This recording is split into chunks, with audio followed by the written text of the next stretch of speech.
Welcome to the show. This is the Magician and the Fool podcast. My name is Dominic. My co-host's name is Janus, and you will hear from him in a little bit. This is episode number 54. Today we speak with former guests Jack Grayle and T. Susan Chang to discuss Homer, the Iliad, the Odyssey, and all of the lessons therein. Jack and Susie are joining forces to run a class on the Homeric epics called God's Song, and I will talk about that in a second. Firstly, if you don't know who Jack Grayle is, he is a classically trained theatrical performer and author of the very popular Hecateon, which is a devotional to Hecate. Good luck trying to find a copy, although they're floating around out there. Jack runs multiple classes out of the Blackthorn School, one on Hecate, and there's another one on the magic of the Greek magical papyri. We interviewed Jack a little while back. I would highly recommend checking that episode out. That would be episode number 42. And Susie Chang, she's a musician, a classicist, and an author who graduated from Harvard University.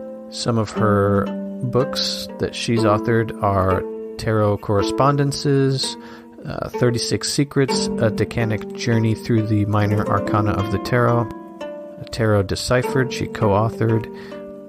We talked with Susie back in episode number 41, so I would also highly recommend that episode. As far as the class that they are running together, it is called God's Song. It starts on October 10th, 2022 for this cycle. As I record this, it is October 7th currently, 2022. So not too much time until it starts, but you can sign up after it has already started. I did that last year, and it's fine. The videos are always available, and there's lots of videos. You get 3 a week for the entire year, which is quite spectacular, especially if you are a nerd like myself. You can find that class on Jack's website. That would be grayle.teachable.com. So that's GRAYLE -lore, .teachable.com. Don't try to say that 3 times fast. This episode was really fun. Like I said, our previous 2 episodes with these guys were great, very well received.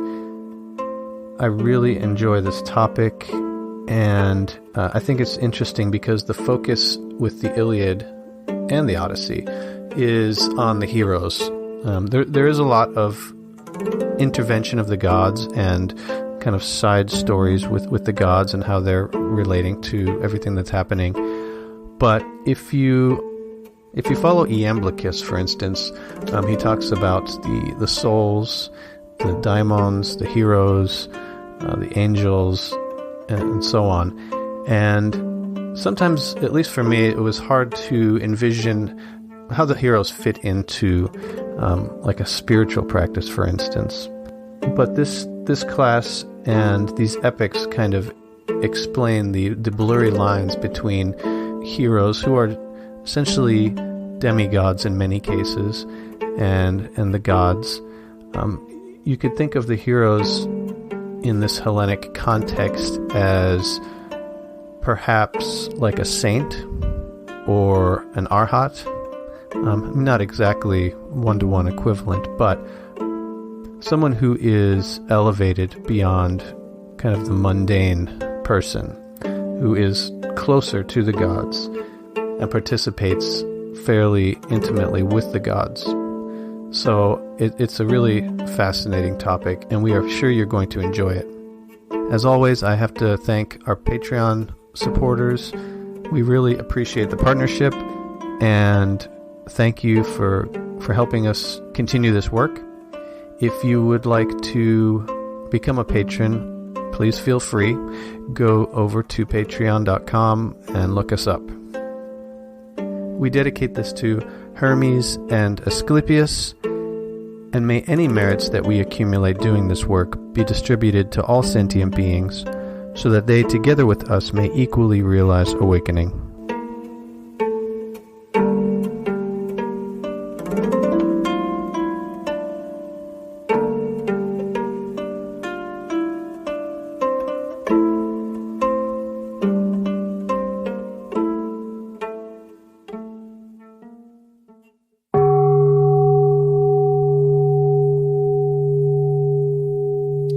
Okay, welcome to the show. This is going to be a good one. We are here with returning guests, not only one returning guest, but two returning guests, Susie Chang and Jack Grayle, two very popular guests, to talk about all things Homer and a class that they're collaborating on called God Song. Welcome back, guys. Welcome. Thank you. So good to be here with you again. Yeah, no, this is super exciting. As you know, I'm super enthusiastic about this course. I think it's an amazing course. I think the topic is something that's needed. I think people need to be kind of educated on Homer, and I don't know how many people are interested in it nowadays, but I think it informs a lot of the work that is done in esoteric circles as far as just antique magic and things like that. So I think it's super relevant and it's exciting, and I'm glad you guys are doing it. So I'm just going to assume people know who you are, and if not, just Google. Here's your Google. Any opening thoughts before we get into questions and things? I'll throw out this. You said that it's an educational experience, and probably most people realize why it's valuable from an occultic standpoint. But I don't think I don't think people do know that. And B, I think if it's educational, it's kind of that's a side effect to me. For one thing, here's what I think. These stories, everyone's kind of heard of Iliad and Odyssey, right? But it comes from it by now, at least in America, it has it sort of has like a waft of a college course you were supposed to take, but yes. Skimmed the cliff notes and got a C by looking at the test sheet of the person sitting next to you.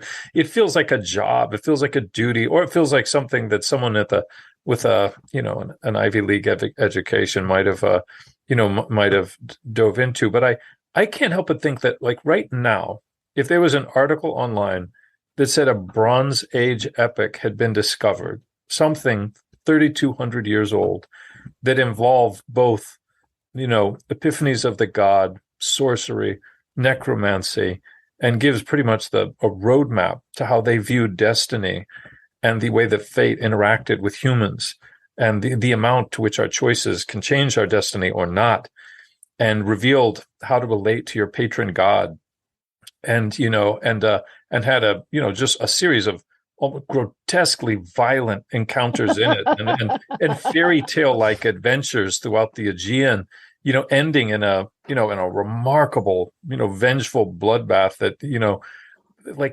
everyone would want to read it. If that was discovered tomorrow, everyone would be like, what the hell? This is what I've been waiting for.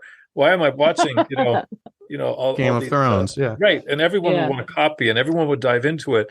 And that's what it is. Mm-hmm. But just because it's been around for 3,200 years, and we grew up with being kind of threatened by it, by our English teachers, next year we'll look at this. It has this purchase of being work, of being good for us. My God, what restaurant ever sold a dish by saying this is good for you?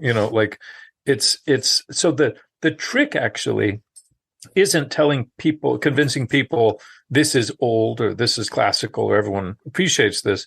The trick is telling people this is fresh, this is exciting, this is dangerous, this is sexy, this is gross, this is startling, this is illuminating, this could help you with your approach to forming a relationship with a patron god. This could inform your necromantic work. This could help you make sense of your own life as you try to make sense of the, quote, good choices you've made or, quote, bad choices, and figure out where am I going and how much choice do I have getting, on the way. Like, this is actually, it's useful as well as being, strange and beautiful and baffling and thrilling in its own way.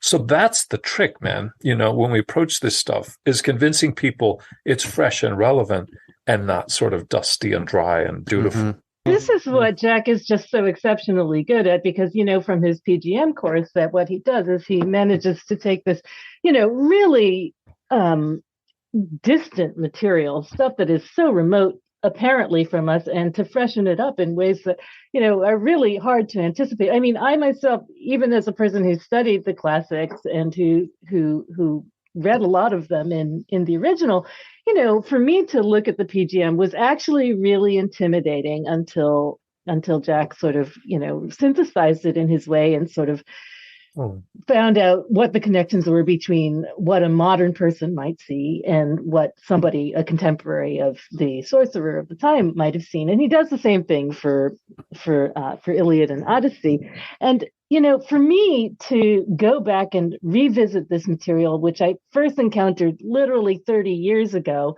and it really was a chore.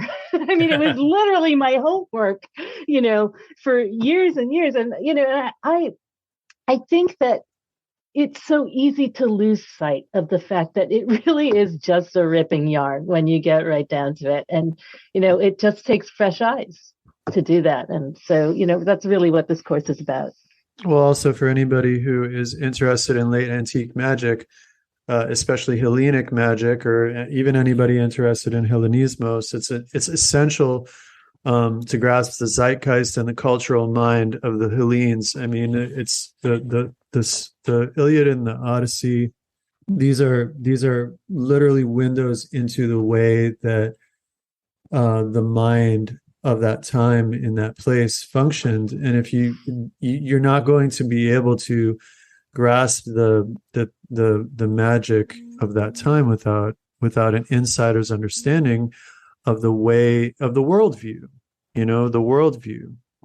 It's important. Yeah, no, that's very true. I mean, I think, the classic distinction between the Iliad and the Odyssey is that the Iliad is said to be an epic of kleos, of glory, whereas the Odyssey is supposed to be an epic of nostos, of return, of homecoming. And I think, but what shocked me reading these books was that the relationship that these heroes have with their gods is not like what you'd expect, right? They're not just, falling to their knees and praying, just sort of devotionally in ritual like we might do in a planetary practice or something like that. They're calling on them, when they are in trouble. They're calling on them when they're upset. They're calling on them just because. There's like, it's just this constant two-way conversation going on. But I think that in a devotional theurgical practice that is alive, it becomes that. It becomes that. When you experience the reality of the God through the epiphany, through the manifestation, when the God enters into your practice and is self-revelatory, then there is that relational quality that is acquired, that it turns from the sort of mechanical observance into this dynamic interaction. I mean, think of the spell of Astrasukos, for you are I and I am you. You are with me and I am with you. You are in me and I am in you, and we are one. There's a homusios, there's a shared essence that's revealed through the analogical and dialectical interaction of the devotee with the deity. And it comes to a point where it's like, if I'm talking to my dad, I know my dad is in a position to help me when I've exhausted my own agency. Right. But I can speak to my dad in a frank way. I might initially call on him in a formal sense, but then once he comes, we're probably just going to directly interact. Right. Yes. And I think, you really make a great point about the reciprocity of these relationships, the transactionality in some cases of these relationships. I mean, the very first thing that I chose to highlight when we were going through the Iliad the first time was a prayer right from book one, where Achilles' mother, Thetis, actually goes to Zeus and says, "Please, if I ever did anything for you, please help me with my son." And so what I thought would be fantastic for anybody to be able to do would be able to take that prayer and use it if you want to, if ever I did anything for you. So it goes Zeu Pater, which means, Father Zeus, epote de se metathanatos onesa. So if ever I among immortals please you, e epe e ergo, which means in word or in deed, todemoi crei non eldor, which means grant me this wish. And so you can very easily adapt this to say, if ever I among mortals pleased you, then grant me this wish, which I actually do regularly. Yeah, point, same. Yeah, that was one of the lessons that I got from that chapter, and I've incorporated it as well. If I have never honored you, then don't consider this request that I'm bringing forward. And yeah, I've brought that into my daily practice or whenever it's needed. And there's a lot of stuff in this course that is directly translatable into very practical, your normal praxis.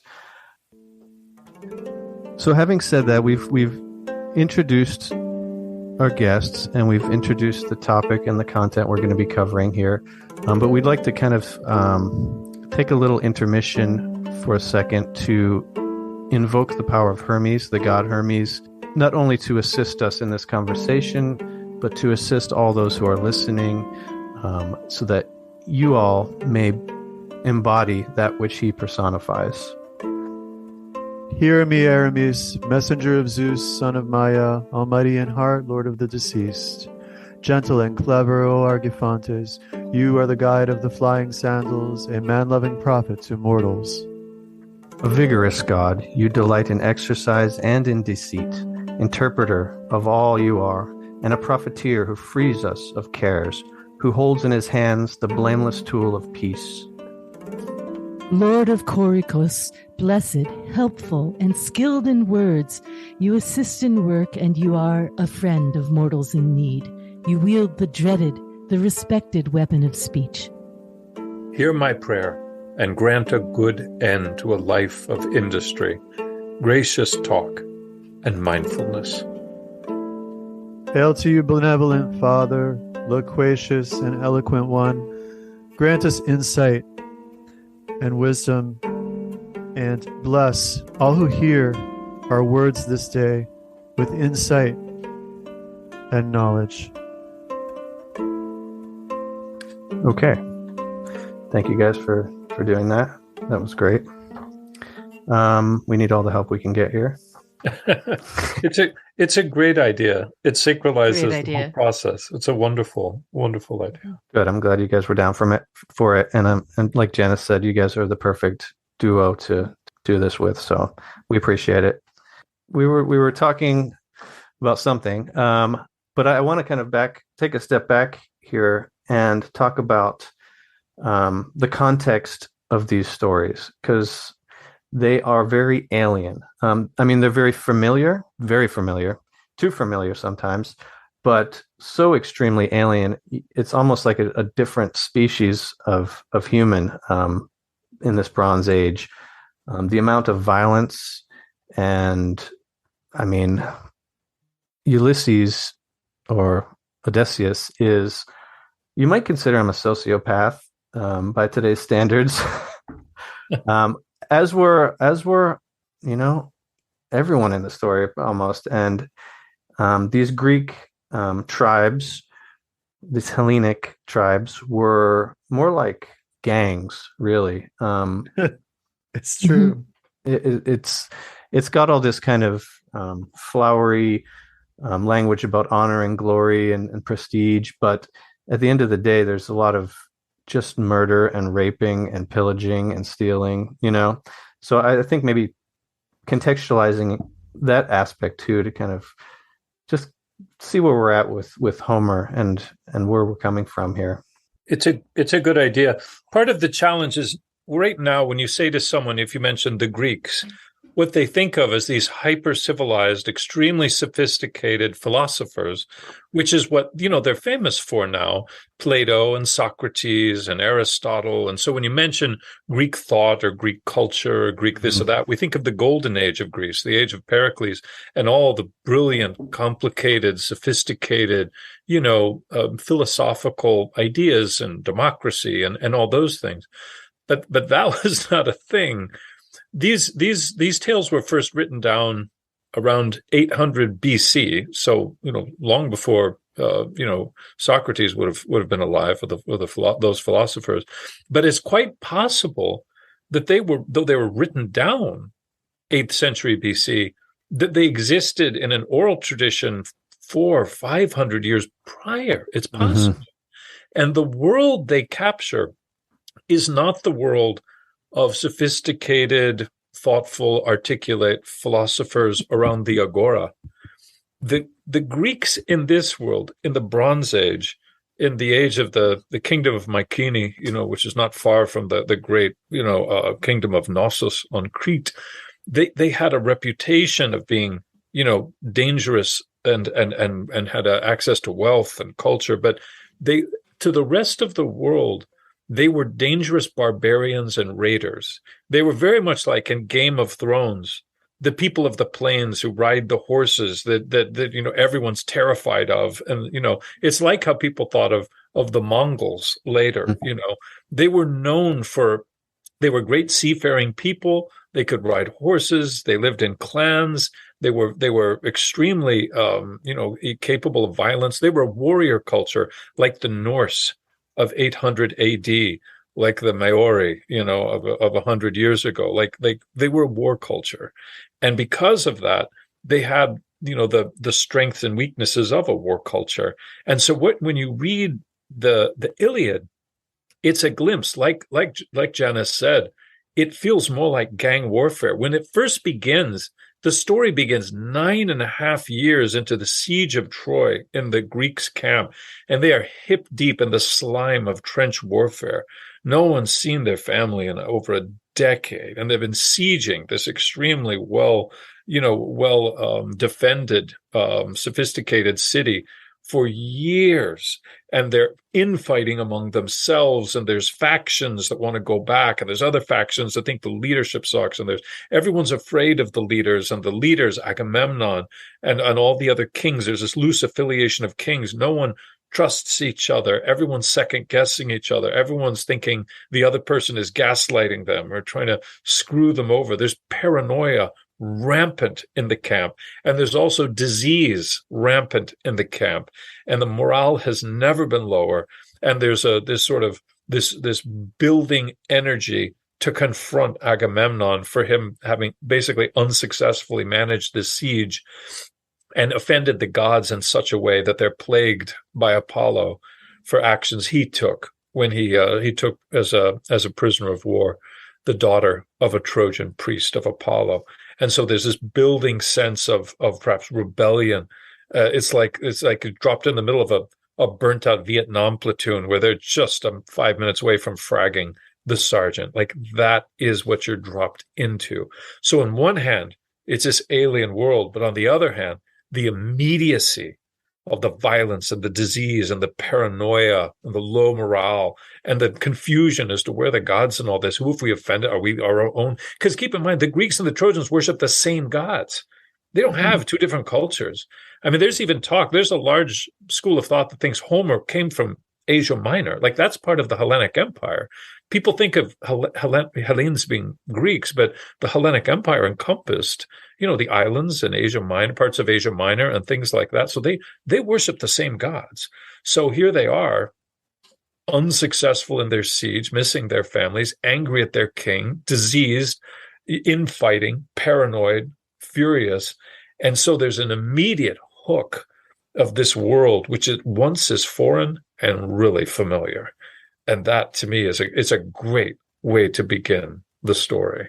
Yeah. Well, and you've got, I really think the point you made is significant because, yes, it's a quote unquote alien culture, but in my opinion, we don't want to necessarily overemphasize that perspective, because so much of our modern culture is in the West is descended from Hellenic culture, and really our the underpinnings of our Western culture are Hellenic and Roman in so many ways that we're still living in that. And on the other hand, we're dealing with the essential humanity of these situations. I mean, except for the fury that basically, somebody did this stupid thing and now Apollo's going to flex on everyone.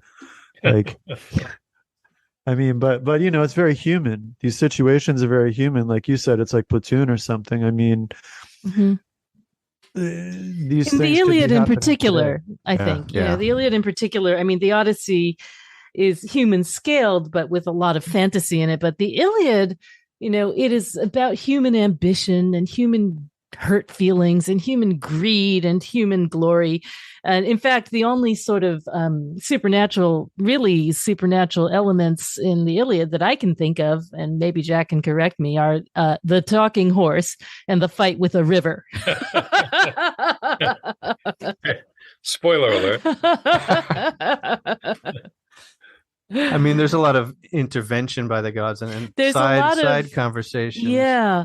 But even the whole, the interactions with the gods are fascinating because they're not in Technicolor. They're not Harry Potter at all. I mean, it's like a god will appear as a mist or like a friend or like, a shadow or a bird. They're plausibly deniable.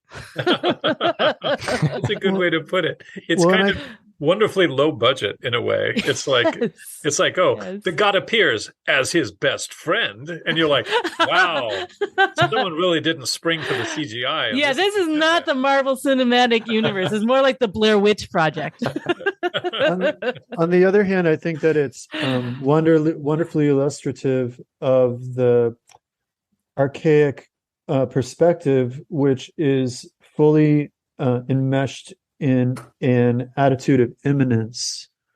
So, we're really, the immanence reveals the noumena of the god and the way that the god is able to manifest through the, multiplicity of phenomena that are around us. The agency of the god is not limited to dramatic manifestations, but subtlety, and that there's a relevance in that subtlety, I think, that is more poetic than egregious and almost vulgar manifestation, which the manifestation is tuned to the nature of the situation, I think, and reveals a characteristic of that time. I don't remember where I read it, but I remember someone making a point in something I read where to a Greek of that time, to meet Apollo, for somebody to come up to them and say, oh, well, I met Apollo on the road to the city and he told me to do this, this, and this.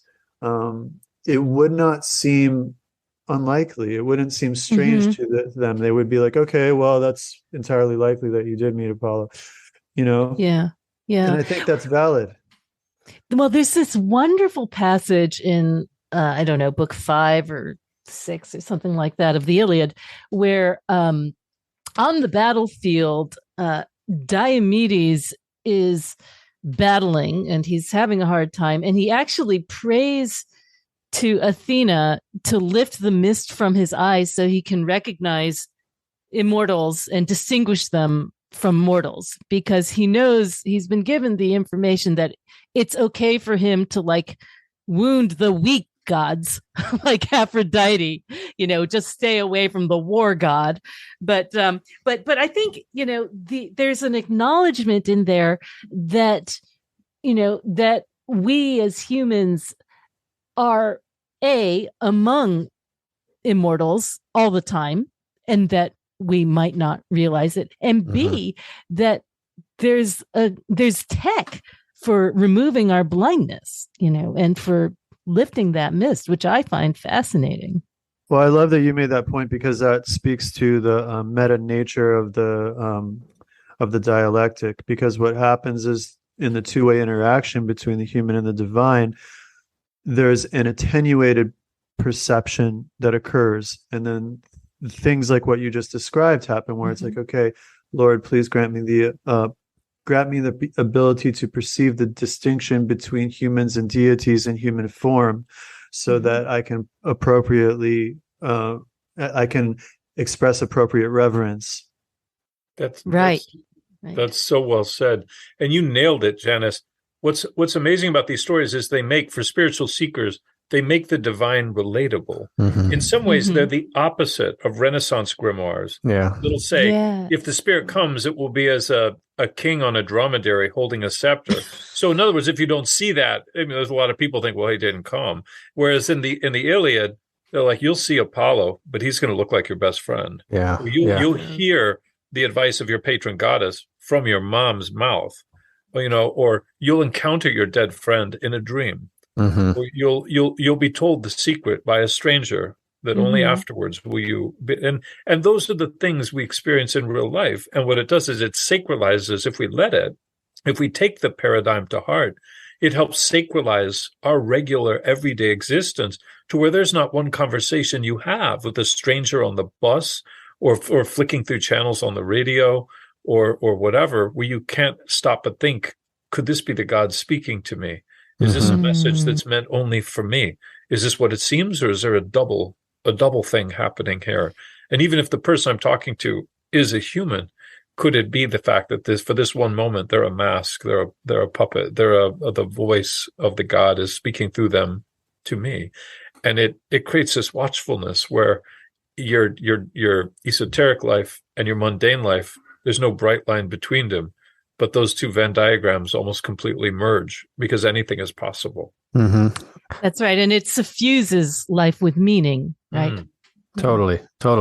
I think it could be problematic for people who suffer from mental health issues, but it's a much You don't more... want to invite a psychotic break. Yeah. It's a much more rich way to, I think, approach these topics and these practices, rather than expecting these overly overt and gaudy kind of manifestations of, whatever in the smoke.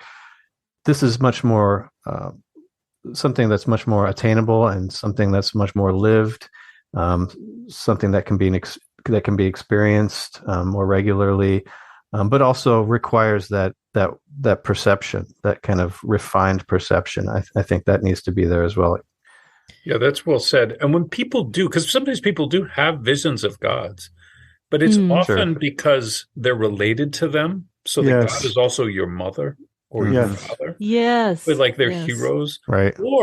Or they're devotees. They're lifelong devotees. And it's your patron God who appears often in a dream or often sometimes, but often in a way that even those like Odysseus, that occasionally will see Athena. Odysseus is still often interpreting signs that, like, he knows that's not going to be there every time. He'll tell his friends, "Did you hear that heron cry? That's Athena." Yeah. Or he'll tell his friends he understood the vulture at the far end of the battlefield was Athena giving him favor. Or he'll hear a clap of thunder and think, well, that's Zeus. He doesn't expect. He's seen a god now and then in its whatever it appeared to him in a supernatural form, but he doesn't expect it. Yeah. And he's constantly interpreting his world. He's doing what people would do even without that experience. So it's like added bonus if you occasionally get a glimpse of them.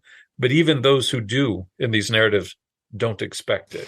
And there's an assumption, that even if you can't see them, even if you can't hear them, they're there, and you just have to call on them. One of my absolute favorite passages in the Odyssey is when in book 5, where the Odysseus washes up, naked, bruised, bedraggled, exhausted on the shores of Scheria to the land of the Phaeacians. And he's, with Poseidon literally trying to kill him as he comes in. And he prays to the god of the river of the island he's washing up on to help him. And he's like, I don't have any idea who you are. He literally says, listen, Lord, whoever you are. This is a great prayer. I'm just going to read 2 lines. Listen, Lord, whoever you are. I reach you, long prayed for. Have mercy, Lord, because I claim that I'm supplicating you. And to me, this is like this fantastic general all-purpose, like, I don't know where I am. I just got here. I need help. I have literally said this prayer just like on a hike because I was sort of lost, That's beautiful. It's a great prayer. And it's just so illustrative of the mindset. Yeah. I love that. Was it Sallustius that said the world is full of gods? Yes. And so this is a perfect example of the deep implicit animism of the archaic mind. Everything is alive, and really it's to use two words from other paradigms. From a Buddhist sense, we have dependent origination, and from a Jungian sense, we have synchronicity, the correlation of inner contents and outer manifestations. Right. So when he's saying that Heron is Athena, he is probably having a interior vision or affective perception of Athena on some level.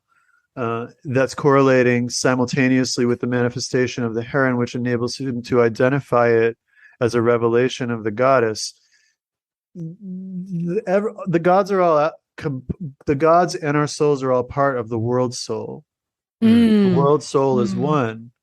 So the revolution of the world soul manifests the gods in all places simultaneously, because we anthropomorphize the gods, but they are noumena. They are beyond forms, but reveal themselves through forms, of course, through the chains that belong to them. So if I've done an invocation to Aphrodite, and I see 2 ring doves that morning, the minute I walk out of the door on my roof, that is a very clear manifestation of the goddess. And it's not me being fanciful, because it correlates with what I just did. Yes. Every bird, every rock, every tree, every clap of thunder, there's this wonderful passage in the end of the Odyssey, book 20 or so, where Odysseus is back home, and there's just this little homely scene of like a washerwoman, not even like a strong or beautiful washerwoman, but literally the weakest, lamest, oldest washerwoman who comes out from her washing because she's the last one, because she's old and weak, and she hears a clap of thunder, and she like says, "Oh my God, that's Zeus. You are providing a portent for somebody. You're providing an omen for someone, and there's no cloud in the sky. So why don't you make my prayer come true?" She's like, she's tailing, she's following in the wake of somebody else's prayer, and she adds her wish, that Odysseus should come home, because why not? Awesome. It's like drafting behind a truck on the highway. It's like in the slipstream, a draft. Yeah, I love that. I love that. It's so brilliant. It's so brilliant, and this is really one of the main reasons why I love this course is that kind of insight is part of it. It's kind of baked into the course, and what you just said is so brilliant, and yeah, it's amazing the way they were viewing things in their perspective. What's cool is how informal, improvisatory it can be. Spontaneous. Again, a lot of people's ideas of magic come from the grimoire tradition, where there's this sort of pressure to do everything perfectly, and tons of elaborate setup, and tons of elaborate tools and all this. But these prayers are said, and they're said on a battlefield, yelled out while at a dead run. They're said, half swamped and washed up on shore. They're mumbled while creeping in the darkness toward the enemy camp. What matters is, as Janice pointed out earlier, that you have a devotional relationship with the gods that's a regular conversation between you and them.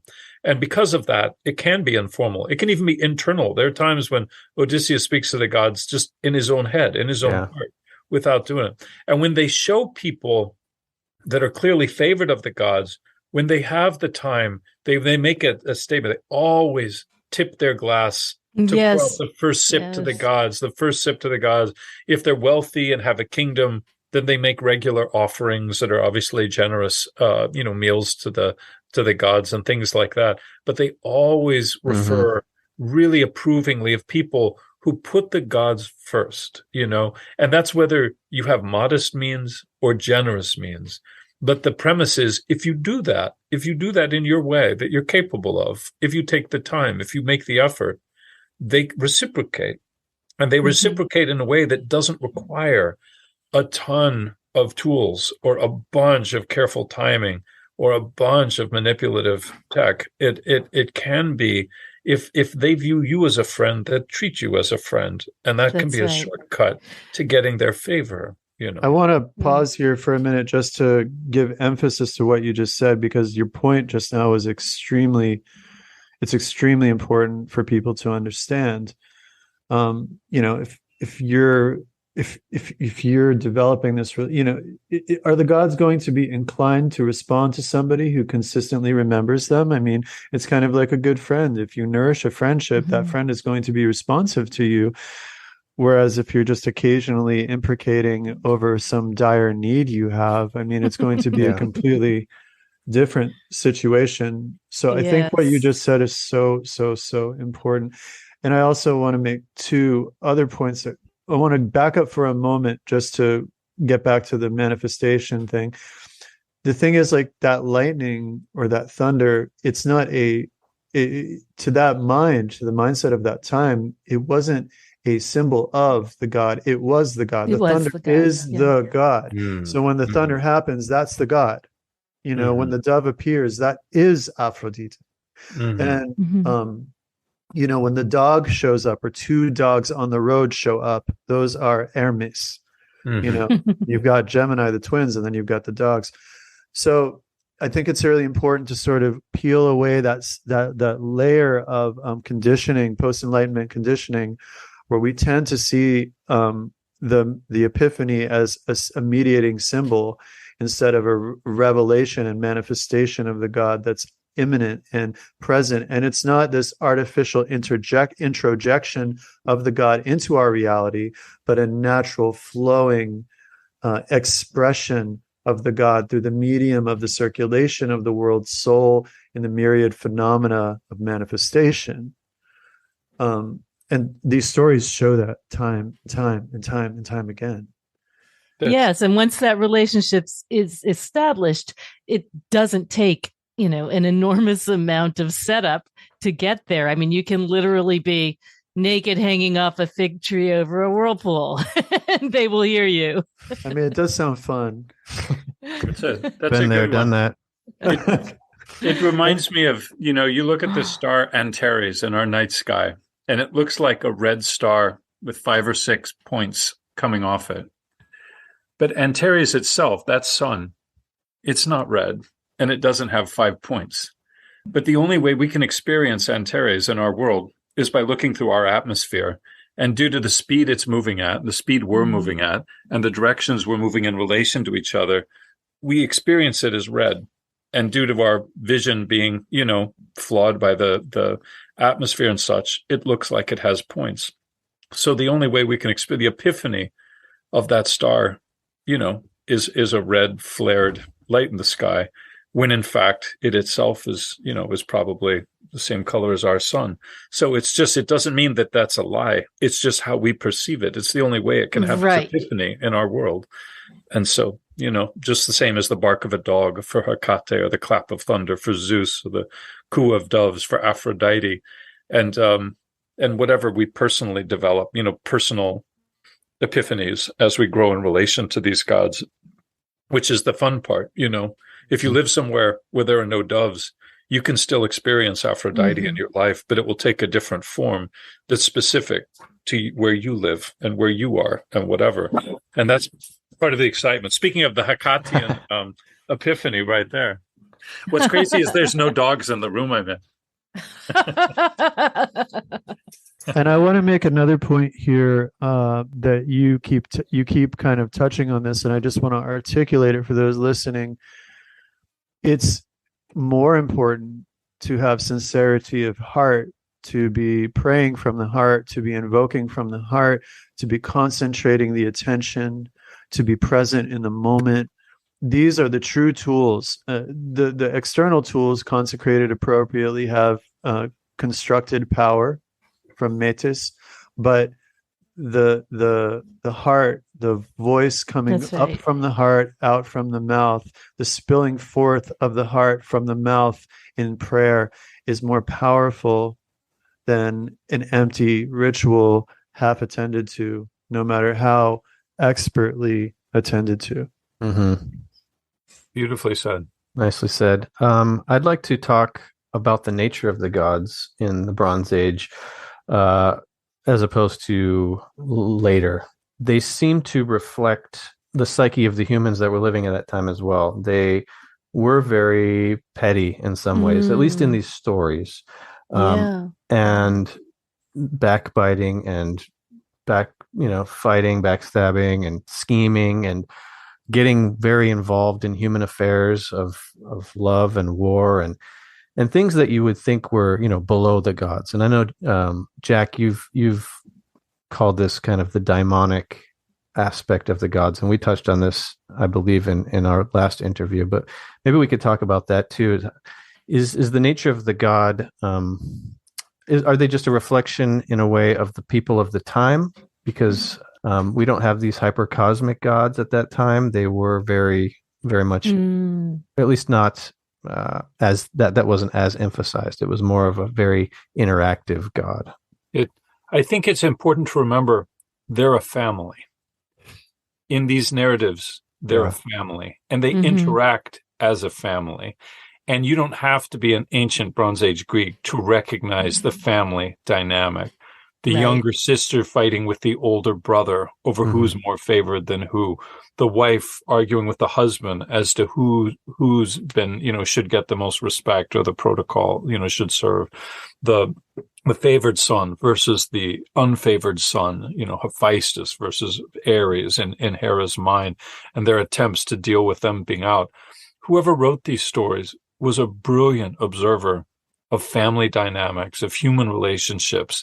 And his vision of the gods, not surprisingly, it reflects a family. And that's what's wonderful, is on one hand, it can be kind of shocking to see gods argue with each other, or undermine each other, or form secret alliances against each other, or play each other off each other, or form temporary, agreements, and even with enemies, and go back.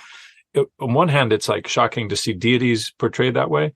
But it's completely familiar because it's what is going on at work and at our families and in our friends and enemy groups. Like, it's so relatable. It's relatable.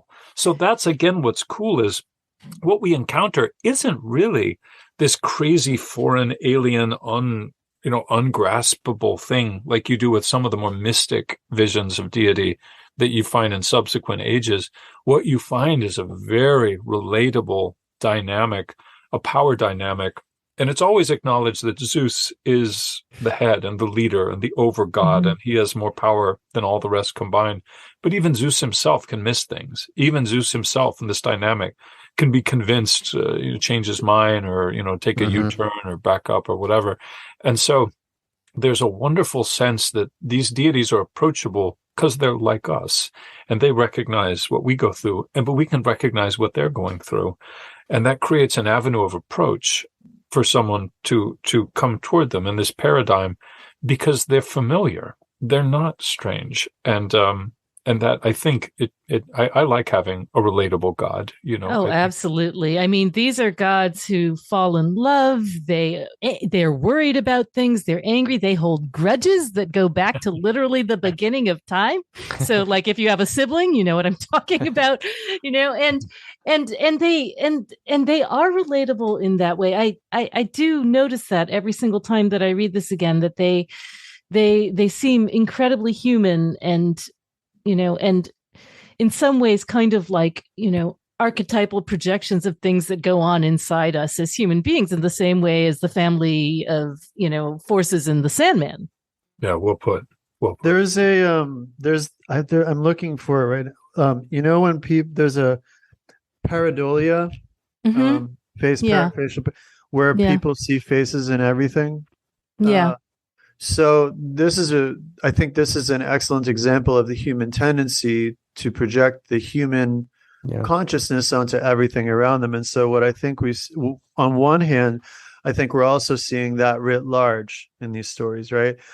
The gods are actually immortal, incorruptible henads. So they really are not subject to lower human passions.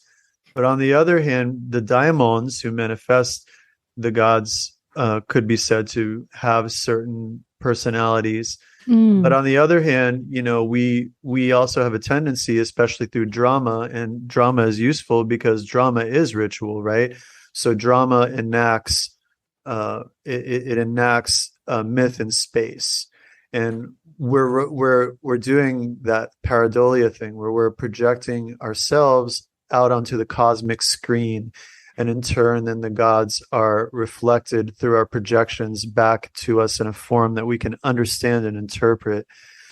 On the other hand, I also think that it's interesting, the family dynamic thing that was being mentioned here, because it enables us to see in our own lives how the forces of the gods even work through our personal relationships and in our own psyches.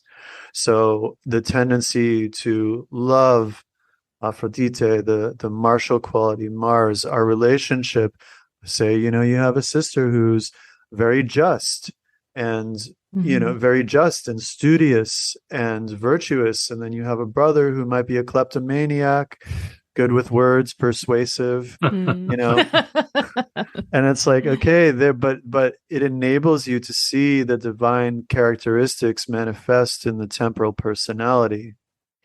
That's right. And it's interesting that they even project, despite the fact that these gods are all powerful, Zeus in particular, even Zeus, they project onto Zeus the idea that he is subject to fate, that fate and the Moirai and Zeus are at some level conflationary, at some level mutually indistinguishable. And you can see the readers and authors of these epics sort of, grappling with what does it mean to live in a world where there are things I really can't control, and, so much so this is so fundamental to my view of the cosmos that even my God can't control everything, Yeah. I forget which part it was or what chapter. I believe it was Zeus. And I want to say he wasn't even able to see the exact outcome of the situation, but he knew the general outcome. Like, didn't know the specifics, but knew the general. Yeah, a lot like a tarot reader. I do want to say it's interesting that Hermes is actually said to be above fate.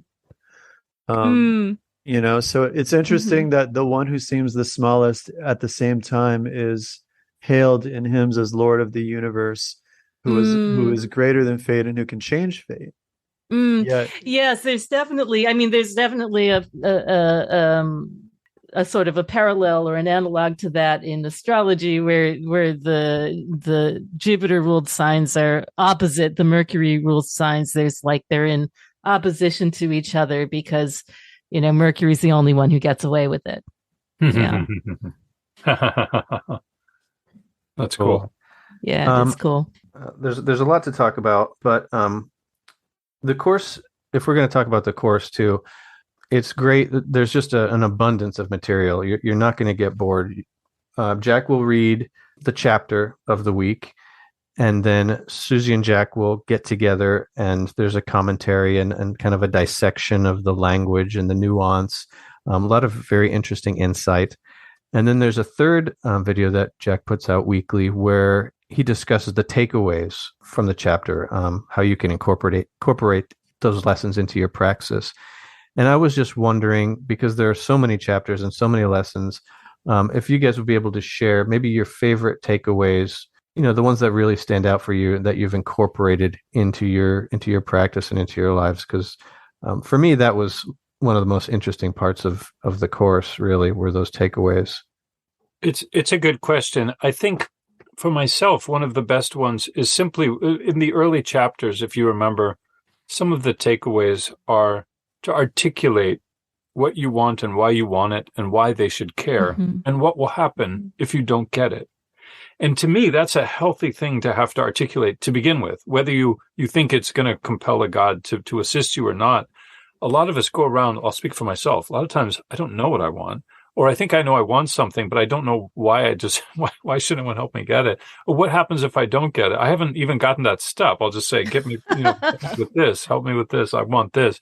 But that's kind of an immature, it's kind of an immature line of approach. And just to be able to articulate that, to say, here's why I came to you, and here's why you should care. And if this doesn't happen, this is going to be the natural outgrowth of me not getting that. And it's sort of healthy. It's a healthy paradigm to be able to talk through what will happen. In a way, it's like in therapy, sometimes the best way they can help you is to say, and what would happen then if you did that? Mm-hmm. Yes. Well, what would they say? Well, then what would you do? So what would be the impact? And a lot of times, startlingly, we haven't even gotten that far. There's sort of this binary decision of there's life keeping on the train tracks and, unimaginable tragedy if I don't do everything right every time. But when you start to lean into that, well, what does that mean? What would literally happen? Then all of a sudden, it's like having a candle in a dark room. You start to see things, and so just that sense of trying to articulate, it's a healthy conversation to have with oneself if you're at a point where you really want to implore the gods for this or for that or whatever. I mean, to me, the other main takeaway is this sense of fate and how it affects how they relate, not just to the gods, but to themselves. As far as I can remember, there's no apologies in either epic. Their ideas of fate sort of preclude apologizing for things, which is interesting because coming from a Christian, a Christian background, you're constantly apologizing in your prayers and your prayers to the God. Please forgive us for this. I'm sorry for that. I know that I haven't been this, but we ask you for this, and we all, everywhere and always, meant that you're this and we're that, etc. It's natural. What's amazingly is they never do it. They never do it, even when they're grotesquely at fault. Agamemnon, at the very beginning, he's convinced it's his fault that the men say, this is your fault. The plague came here. We've done divination. It's your fault because you took this slave girl. So give her back and maybe Apollo will end the plague. And he's like, okay, I'll give her back, but I'm not going to go slave girl-less. So I'm going to take the second best slave girl, which is Achilles' slave girl. Achilles, since we're so brilliant to bring up this problem that I caused, you be the solution. So I'll give back his slave girl, and I'll take yours. And he takes it. And then Achilles is so furious because the slave girl he was really in love with, that he goes, for most of the Iliad, he sulks in his ship, unwilling to help out as the Greeks suffer setback after setback after bloody setback in the field. And everyone's like, we're never going to win unless we're led by Achilles. And there's this huge pressure. There's this huge pressure on Agamemnon to go apologize to Achilles because the Trojans are getting closer and closer and closer. Mm-hmm. And once they reach their ships, if they set fire to them, it's over. The Greeks can't go home, and their backs to the wall, and they'll wind up being slaves for the rest of their life or dead. And so at the final, spoiler alert, but at the final moment where it looks like you cannot, there's no way to win. It's the 11th and a half hour. Agamemnon goes to visit Achilles.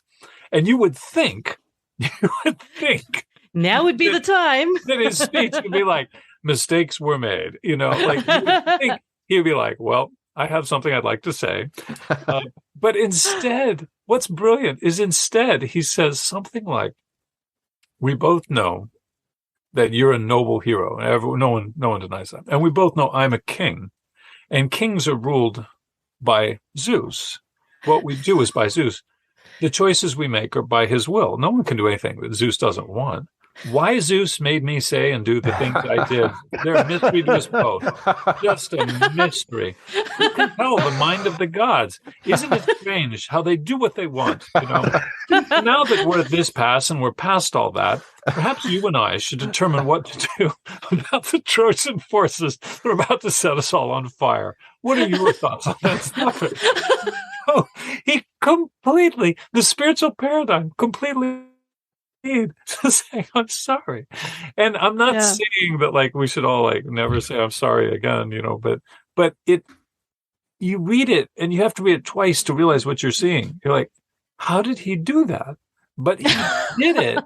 Yes. He did it from a way that says there is a greater. It's very un-American, un-20th century, where our view is everything is your choice. If you're in prison, you made bad choices. If you're a millionaire, you make great choices. If you have a healthy marriage, wow, you made a wonderful choice. If you're divorced, you made a shitty choice. That's the American 20th century Christianized view. You're responsible for your fate. So that's why we can put someone in jail for 30 years and not worry about them, because they made bad choices. That's why we idolize celebrities and people like that, because they just decided to create a great song, But we all know, this paradigm is actually much more sane and healthy. It says we're part of a tapestry. We're a thread in a tapestry. The thread doesn't weave itself. The thread doesn't cut itself. The thread doesn't even interweave itself. What the thread can do is catch the light. The thread can be the brightest, most beautiful thread it can be. And a lot of the decisions, quote unquote, being made in the Iliad certainly, is not to do A or B, but it's to accept your fate and lean into it, as opposed to dragging your heels, kicking and screaming toward where you clearly are heading. And it's a frightening paradigm because it implies you're not in charge, man.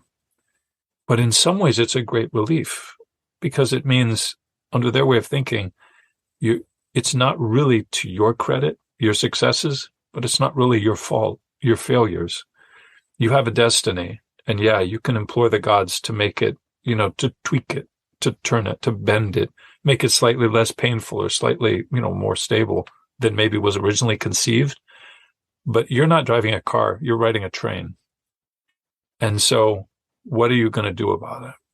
And that alone, it makes me, it's something I grapple with daily, how to perhaps incorporate that into what I think of as what's coming or what's here. Very, very, very well said. I really appreciate the way you put that. I think it was eloquent. The point you made, that example you gave is another just excellent expression of the didactic method being used to show how the gods reveal themselves in reality. It's humorous. There's really expert writing there, but it's also definitely an example of that. They're showing again here the way the gods come through even our own psyche and our station in life. It's the chain of sympathy, Right, and I'm sure there were a ton of Hellenic men who tried to use that excuse with their wives. It was Aphrodite, what am I supposed to do? Yeah. But I would say that for me, the difference, and this is going outside of the purview of maybe the point of this episode, but for me, there is the Gnostic distinction. You're speaking about the Hymarmene, you're speaking about the set fate, but the Gnostic distinction is the idea that there's an additional element that enables us to transcend the destiny created for us by the rulers of the cosmos. But in order to access that freedom, we have to connect with the forces beyond the cosmos, that begin in the Ogdoad. Now, again, this is maybe outside of the purview of the course, but it's still a point that I think is important because I personally don't think that we're as constrained by that fate as it may seem. That's well put. And even in this very daimonic, family-oriented dynamic, when they refer back to Zeus, like Susan said, he'll say frequently, Zeus knows all, sees all, determines all, he has more power than the rest combined. He ultimately is, he is the decider, the ultimate decider. And though he can't see all of fate in his granular detail, and while he's not entirely omniscient, he's as close as you get within their paradigm. And you can see in their reference to him, you can see the seeds of probably what became for that culture, an over God, and a transcendent God, a God that was of the air, an eye in the sky, a being who was, celestial and eternal and eternal news. Yeah. Yeah, and I think to live with that consciousness is to, as I've said before, is to live a life suffused with meaning.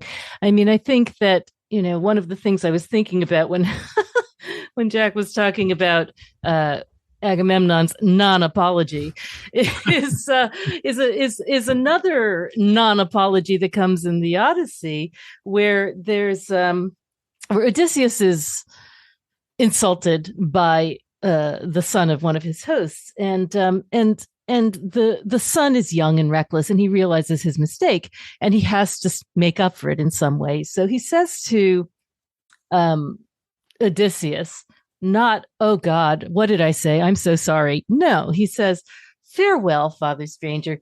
If a dreadful word has been said," note the if, "in any way, may storm winds snatch it up at once and carry it away." And to me, that is sort of a perfect illustration of the integration of, human impulses with the natural world.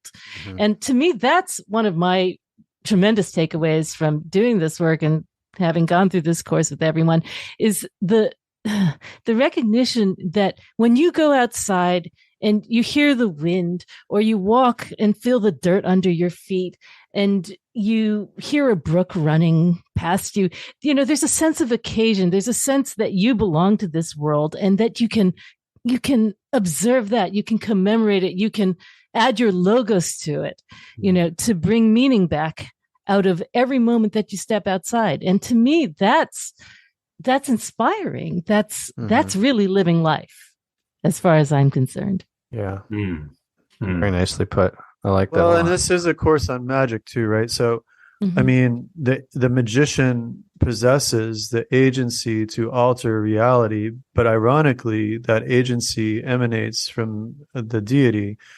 So there's a circularity here, where the deities that are creating fate, their efflux, their outflow pools within the heart of the magician or magicianess, who then in turn affects it throughout the world to produce order, which in turn creates harmony.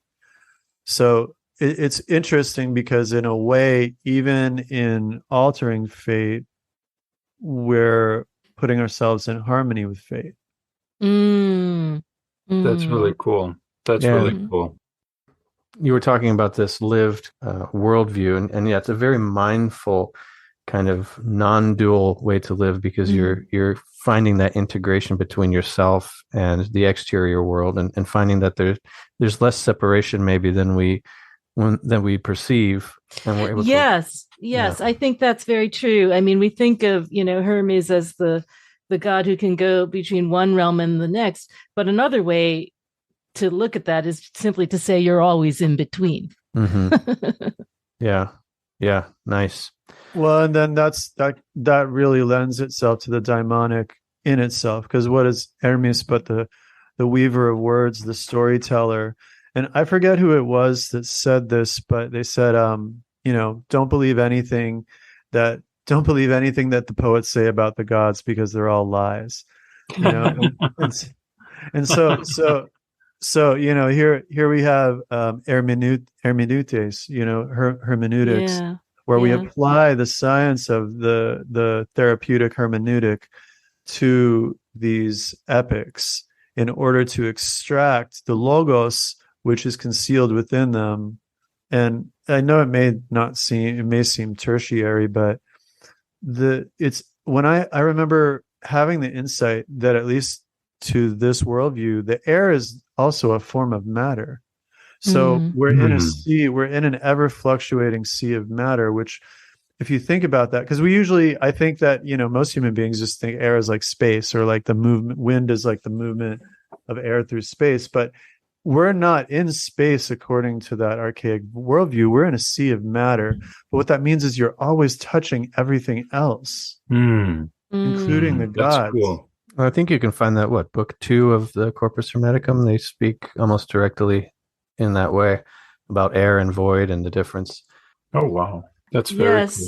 Yes, there's a wonderful passage in oh gosh, I can't remember. It's like book 9 of the Iliad where where they describe sort of like, the cosmology of where Tartarus is exactly located, and there's like air, and then there's like mist, and then there's like the darker lower mist, and it's like, and there's like literally a diagram in the commentaries that somebody got tenure drawing, that shows you exactly how you can get there in case you need a day trip. It's kind of worth mentioning too that when you do encounter what we consider magic or sorcery in the Iliad, it's usually, and the Odyssey, it's usually being done by someone who's related to the gods. They're a godhead. They're a hero. Achilles does sorcery. He summons the winds at one point to help more swiftly burn the body of Patroclus. And Kirke does magic, of course, when she's related to the sun. So she does, she transforms Ulysses' crew into swine and back again and makes them more beautiful than they were. And then she gives him the advice on how he can raise the ghost of Tiresias from the underworld. There's a fantastic, famous chapter of the descent to the underworld and Odysseus doing. So he does necromancy. And while they don't say he's like literally a son of Hermes, it's acknowledged that his family line were devotees of Hermes, not just him, but his family tree. Like Hermes is the patron of his line. And so it creates this sense of being a de facto son of Hermes or something like that he can pull this off. So, there's a lot of like demigods, and even on the battlefield, there's quite a few sons of Ares, and so many, so much so that it's referred to as, the phrase itself starts to have a metaphoric sense too. There's a literal sense where some were literally fathered by Ares, and then sometimes it's used just sort of to be like those of Ares, just sort of like Odysseus is of Hermes, and you get a sense which ties in nicely that sense of emanationism that you were talking about, Janice. This sense that if we are emanations ultimately of the gods, then if we look at who we are, what we're drawn to, the pattern of our lives, the pattern of our of affinities and correlations and correspondences, we can sort of detect which god we're of, and maybe deepen that relationship to where we too can receive the favor of a son of ... Well, and that's huge what you just said, because it's part of the process that, you guys are illustrating that in this course. And it's also part of this theurgic process that occurs, because we have to ask ourselves, mystery language, right? Like the mysteries were an important part of this culture. The mysteries go back to, there were rocks that were venerated as the deity itself, and exceed, looking at Minoan culture, looking at Eleusis, and the mysteries were inherent. And the reason I'm bringing this up is because we have to understand mysteriosophy, the mysteriosophical lingua franca. So when a being is a son or daughter of a god, what is it when a god conceives with a human? Is that physical sexual intercourse? Or is it a different kind of intercourse between a divine being and a human soul? For instance, there's a Gnostic book called On the Exegesis of the Soul, which has a Platonic reference to how the soul is a womb. So in that case, without going too far into things that should not be profaned in public hearing, I think that there's enough inference here to understand that intercourse may mean something different when we're talking about interaction with the gods and goddesses, when we're talking about dealings with the divine on the level of the soul. And so, a demigod or a demigoddess, for that matter, may be a human being who has achieved integration with a divinity. And so like in a Philip K. Dickian sense, a homoplasmate. You know why I like it? I like it because a lot of people now who approach the Greek myths in our culture, in our contemporary times, are put off by a lot of them seeming, quote, rapey. That there's a lot of tales of Apollo chasing this nymph, or Zeus pursuing that mortal, or whatever. And a lot of people just find that a huge turnoff. What you just described is something I deeply believe, which is that these stories have an esoteric meaning. Yeah. These people weren't people. Yes. These individuals, though they're portrayed with human-like features, these are bodiless divine forces. Yes. So when they say that the ruler of the air pursued a daughter of the earth to bring forth a child that was flowers, they're not literally describing sexual assault. They're trying to, within a mythopoetic way, to hint at mysteries that involve soul, spirit, and lines of divine creativity interacting. When you hear about, a lot of people have put off the Orphic hymn. There's a version of Dionysus, Zagreus, that they hint that Chthonic Zeus mated with his own daughter to bring forth Zagreus, and she was in the form of a dragon, and he, as a serpent, brought forth this horned child below the earth. And if you look at it, but it's not a tale of abusive relationships. It's a tale of a celestial power conjoining with a chthonic power to bring forth a child that was integrated into both. He's a horned child with dominion over both the upper and lower worlds, and he's destroyed by the jealousy of the earth spirits that can't accept him, but he lives again through the re-embodiment, through Zeus's body. And these are mystic concepts meant for contemplation and the mysterium of ritual and dreams, and these aren't literal descriptions of what people did, because they weren't people. So I love what you just said, because it shows how they could be approached with the right attitude, which is that these are something sort of, when they say, when Mary learns in the Bible that she's going to bear the child of God, it says she contemplated them in her heart, that information. It's a great phrase.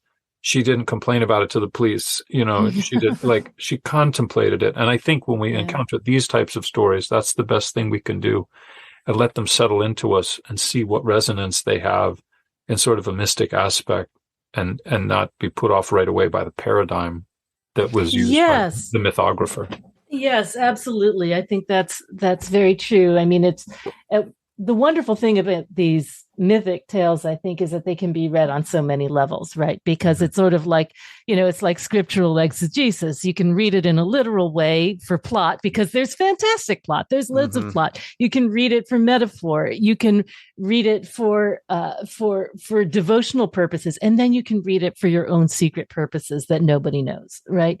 And it still belongs to the same paradigm. It's true on every level, and the ability to detect layers of truth in every way that you read is in some ways the art of Hermes. It's the art of interpretation. It is the art of true lies, right? Good. So that is, why we come back again and again to these fictions, even, 2000 years later, because they hold truths that we can recognize through our own power of detecting lies.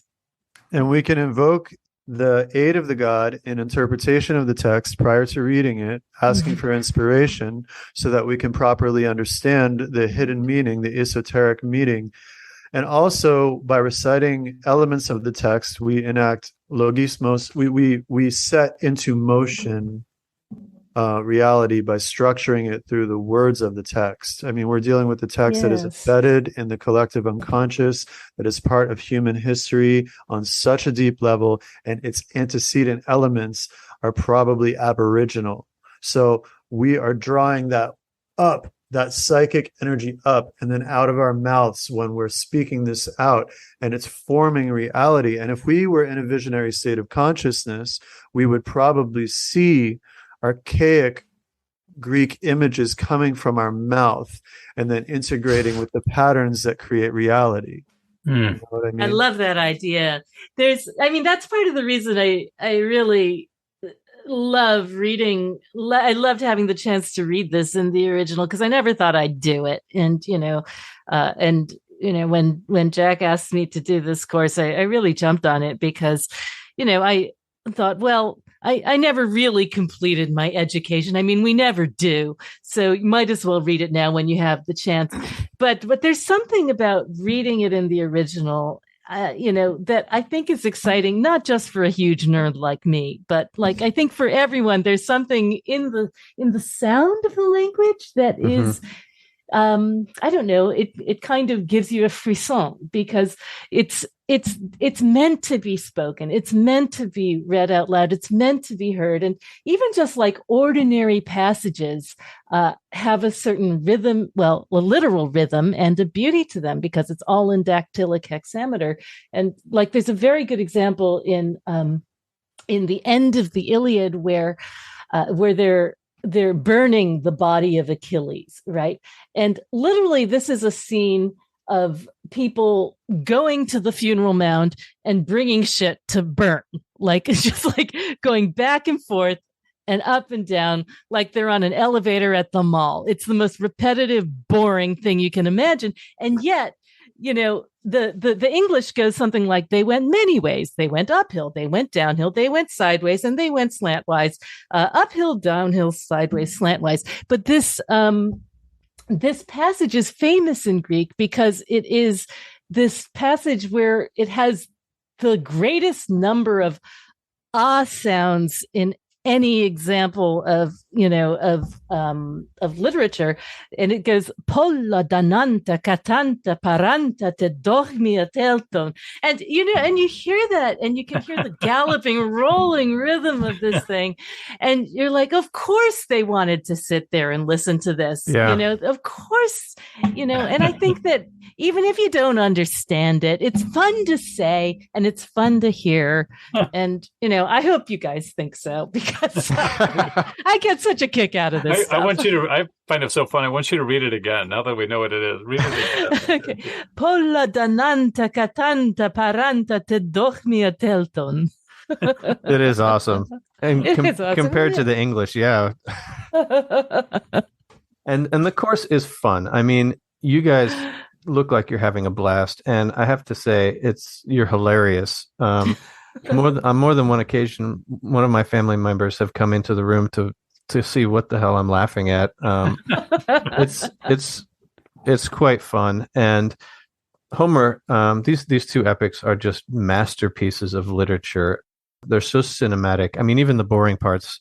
I mean, the battle scenes are just unbelievable. Yeah. The way they're written. I feel like I'm in a drone, like going through the battlefield. Yeah. It's just very cinematic. Yes.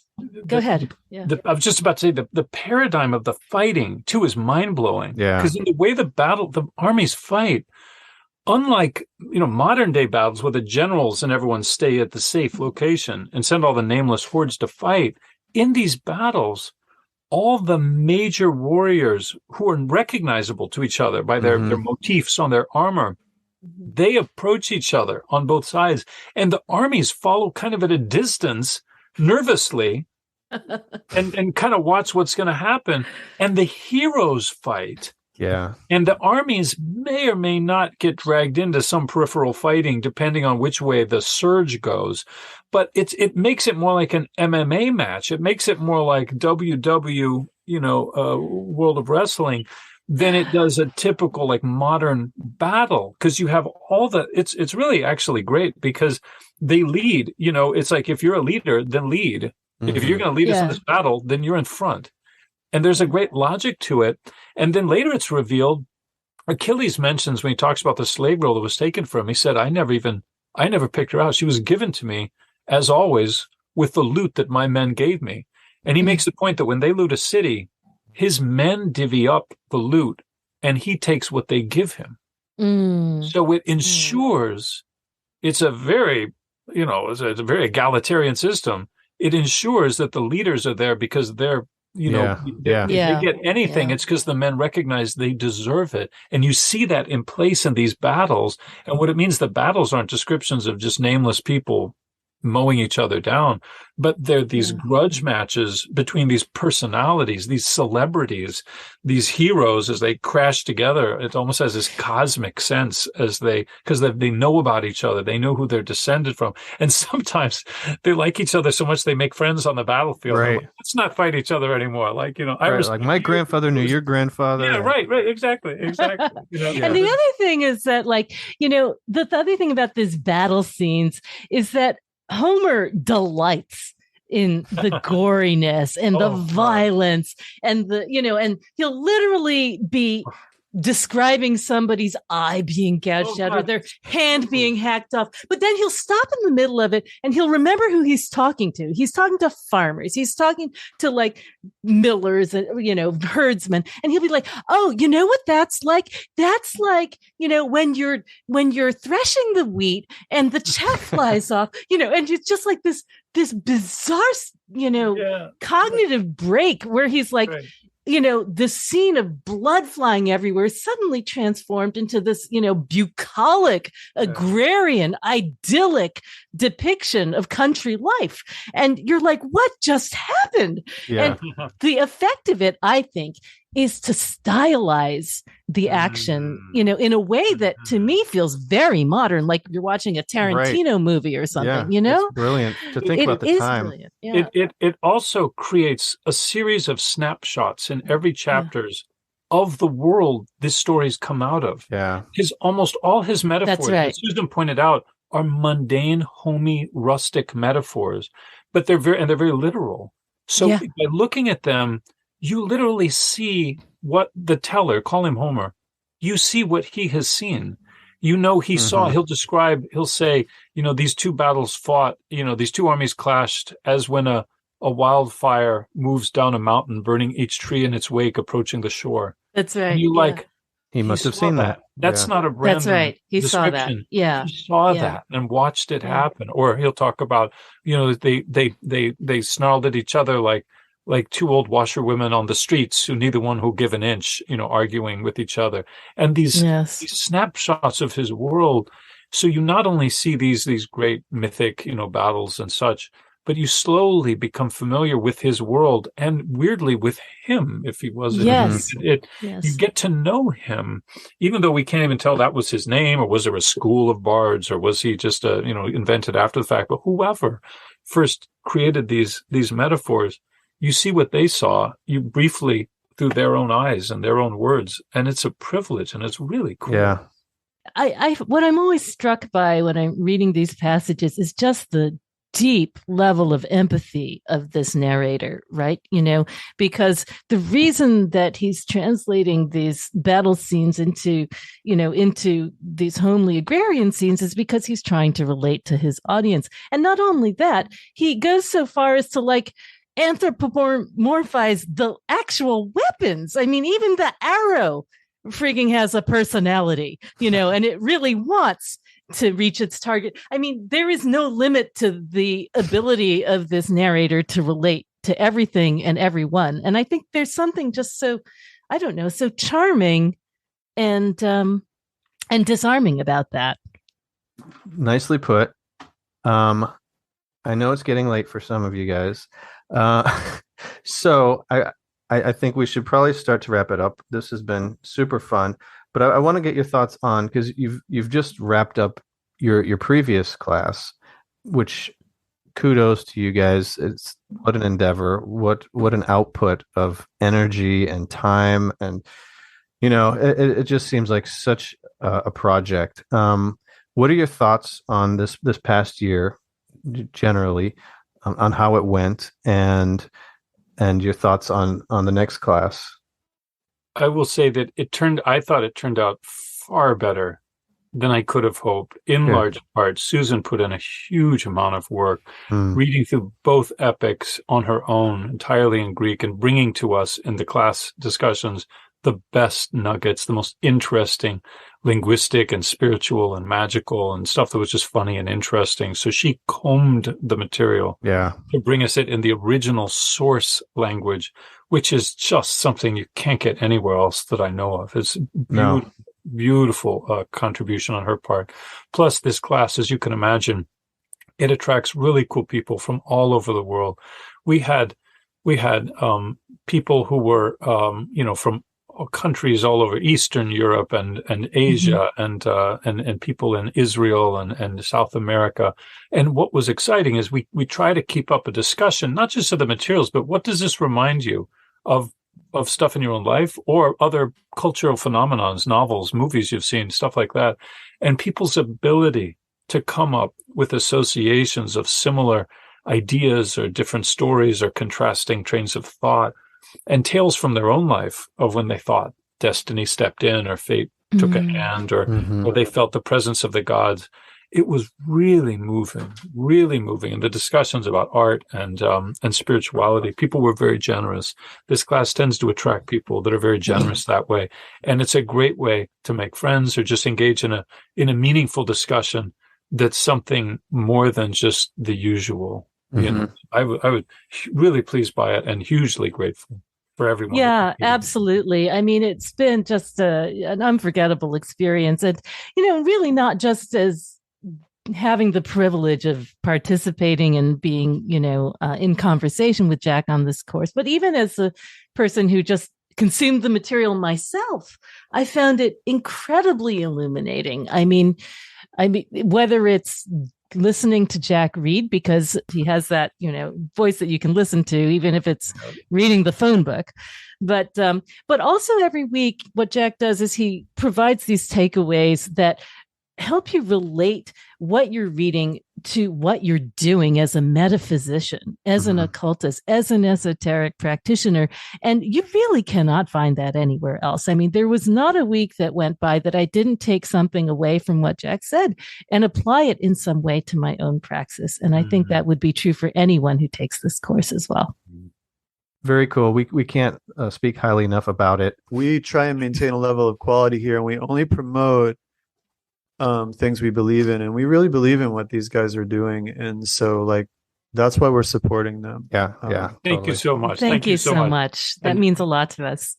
Disclaimer, I am Dom's landlord, so that has to be factored into his enthusiasm. I want to ask you guys two questions related to what we've been discussing, but to close. First is, based on this material, this Homeric material, how can we recognize epiphanies of the God? Oh, what a great question. It's a really good one. And I would say that's going to be a personalized experience for every different person. But I will say this, a consistent acknowledgement in these epics is that an epiphany of the God is accompanied usually by a sense of the mortal who apprehended them feeling enormously heartened, encouraged, energetic, emboldened, and excited.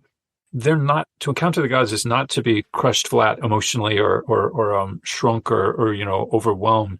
It's to be literally to experience enthusiasm, that's stepping outside of yourself, so that a warrior who's just fought for 8 hours straight and is about to collapse has a vision. The gods say, fight on, we're proud of you.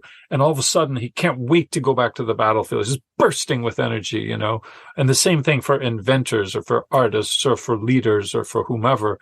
If you have an epiphany of the gods, it's like Iamblichus saying that one of the ways you tell if a spirit is higher or lower is the impact it has on you. And the impact of seeing an archangel is different from the impact of seeing a sublunar diamond, right? And there's an emotion that not only do they look differently in Iamblichus' world, but they impact you differently. So even if you can't quite tell what you saw, you think, what effect did it have on me? And that tells you who you saw.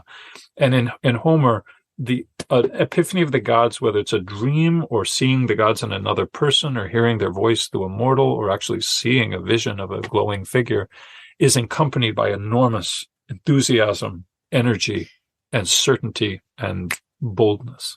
Precisely. I mean, I think that sense of the numinous is essential and vital. I mean, it's like, when Jung described what a synchronicity was, what he would say was that it was a meaningful coincidence. Well, what makes it meaningful it comes from the subject. It comes from you. It comes from inside you, that sense of reverence and a sense of numinosity. So it's the same thing that I tell my students when, they're trying to read tarot, that meaning making is a collaborative process, right? It doesn't just sort of like hit you in the face most of the time. It's sort of like you have to be paying attention. And if you're paying attention, and I think this is true of epiphanies as well, theurgic epiphanies, there's an opportunity for that sense of the numinous to arise in you. And I think that we invite that when we do this work. Mm-hmm. Well said. Well said. So good. That's so good. Thank you so much for that. And then the other question I have for you both is, okay, quick disclaimer. I have issues with the term patron god. I don't like it. I think it's inaccurate. I don't think it's like, hey, will you patronize me?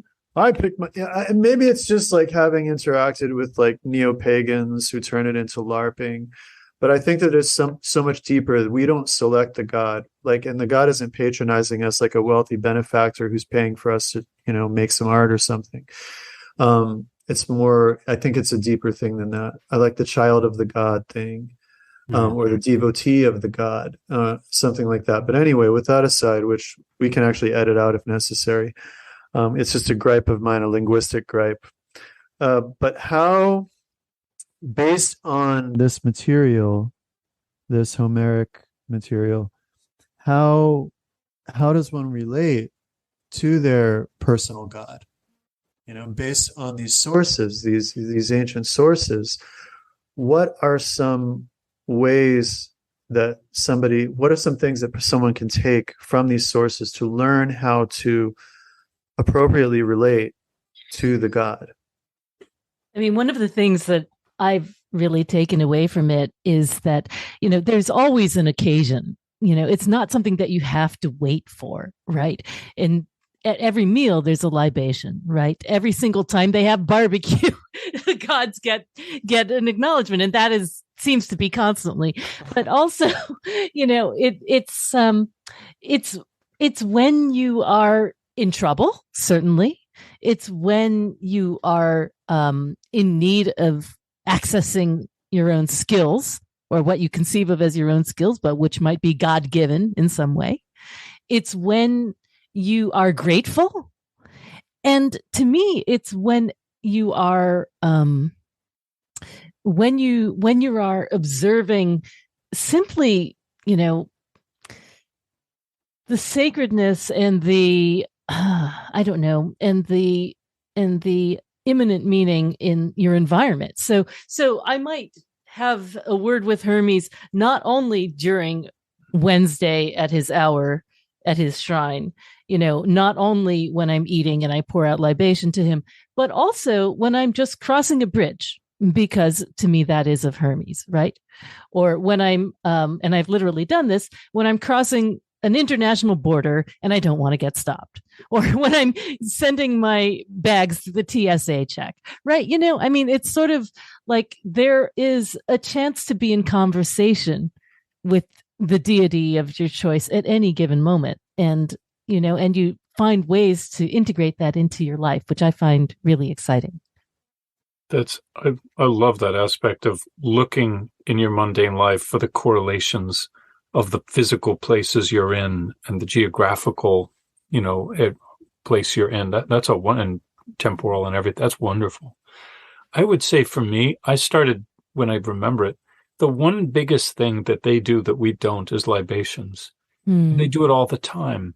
The only other offering they tend to do is, they slaughter a lot of bulls, but we're talking about kings, and a bull, it's going to be eaten by an army. It's not something most of us can do, but it's remarkable. If there could be one thing we could do to adopt their tech of devotion, it would be, I've tried to, when I'm out with friends, start asking for one empty glass with our drink order, and then just simply, before you take your first drink, to lift it and say, to my God so-and-so, or to, and pour out one sip into the cup.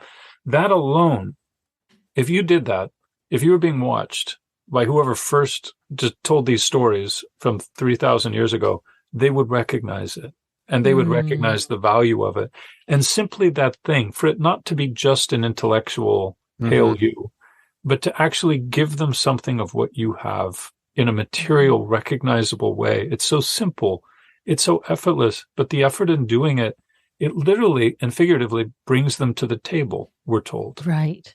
It makes them, if you give them something in a material way, they become part of your life in a material way, meaning an apprehendable way, and maybe get invested in you, in your material life, and how they might, integrate themselves into that. So I'll throw that out there. It's so simple, but it's something anyone could do. It doesn't involve a separate room or a gold sword or a black cube or a hood, like it's something you can do anywhere. And the waiter looks at you a bit weird, but still, who cares? You do Everybody looks at me weird anyway. Yeah. It's true. Yeah. But both of you, that is so eloquent. And I really appreciate what both of you said there. And it's practical. And that's the thing. You gave something that people can practically use. And the whole course is like, it's chock full of that. I want to say, that regular participation in the deity, which is an actual technical term, participating in the God, what that does is it develops intimacy. When you're doing this stuff, say with Hermes, waking up in the morning, pouring that libation, sharing that food, doing the invocation before a podcast, you're developing intimacy with the God. With each of these things, you're constantly calling this God to your attention, to your mind, to your soul. And it's not the God, as far as I understand it, the God does not see it as petty when you're asking for help with these things, because the God really sees it as, wow, this human is developing really trying to develop this relationship with me. And we're becoming closer, because it's beyond even a dialectic, because when you do this, your consciousness focuses on the God, and your consciousness draws near to the God and unifies with the God for the moment, it instantiates the God in your awareness. And the more you do that, the more your life becomes a living, continuous prayer to the God or to the gods. That's beautiful. Love that idea. That's beautifully put. That's beautiful. So I think we're good for tonight. What do you think, guys? Okay. So where could people find this course? That's kind of important, right? Right. People can find it at www.grayle, Grayle -lore, LORE.teachable.com. So Susie, what do you got going on? Yeah, I've got a bunch of stuff going on. This weekend, I'm going to Northwest Tarot Symposium to do a talk on tarot spreadsheeting. And then I'm also starting this course for Atlas Obscura, which is a 4-week introduction to tarot, basically. Very mainstream, very cool. Exciting. Really enjoying that. And and then as usual, I'm still making perfumes. I'm still making cases, and well, this is the other side of the life I live. I've got 24 unopened boxes of cookbooks in my mudroom right now, because it's almost time to do the NPR cookbook reviews, which I do at the end of the year. There's that as well. And then in the spring, I'll be teaching. But other than that, it's just readings and the Living Tarot online course and the book that's coming out in May, so proofs are happening for that. So there's kind of a bunch of stuff. There's just a bunch of stuff going on. Awesome. Yeah. Okay, well, please check all that stuff out, and that'll keep you busy for a while. In addition to the course, thank you guys so much for coming back on. It's thank you so much for having us, Dom and Janice. It's always great to talk with you guys. Oh, it's such a pleasure. Thank you for keeping our bar high, too. I mean, this was an excellent episode, consistent with the quality that we try and portray. You guys are great. Oh, it's our pleasure.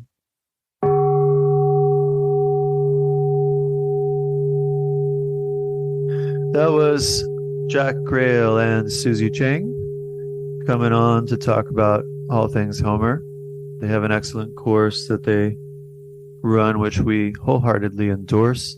It's not only interesting from an esoteric point of view, but it's just interesting in terms of a point of view of essential literary sources of our culture.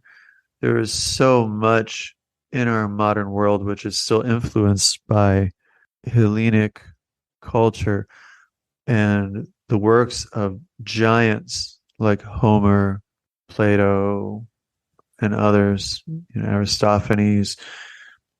And on the Greek side of, or on the Latin side of things, the Roman side of things, Virgil. We don't realize Ovid with his Metamorphoses. We don't realize the impact that these ancient writers had on our culture today. Even Julius Caesar was a prolific author. People move through the culture we live in without awareness of its origins. And it's really a shame because without an awareness of origin, you cannot get to the core of where you are, the understanding of the context that surrounds you.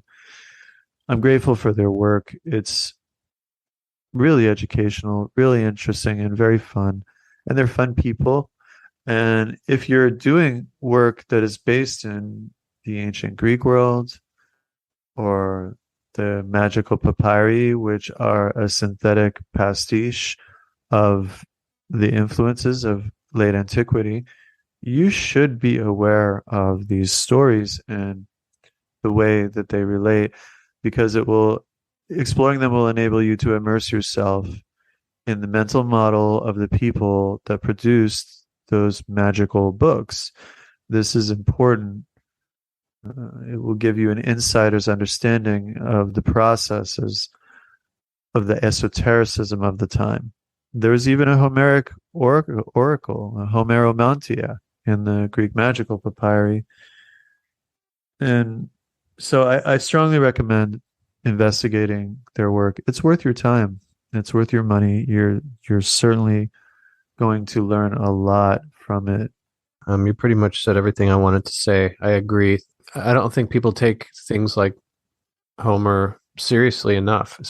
For anyone who's thinking that they are participating in something like, Hellenic mysticism in the modern day, and yet doesn't know Homer back to front, they're not truly getting as deep and as much of a rich experience as they could be. So, and for me, when Jack and Susie are dealing with these kind of topics and talking about these things, compared to what else is going on in the culture, the subculture, the occulture, it for me it feels like, okay, the adults are talking now.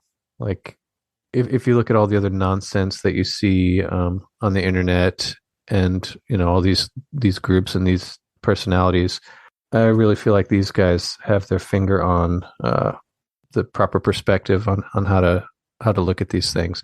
You could tell the sincerity and the enthusiasm and the passion is there 100%. So, okay, I think that's enough of a commercial for them.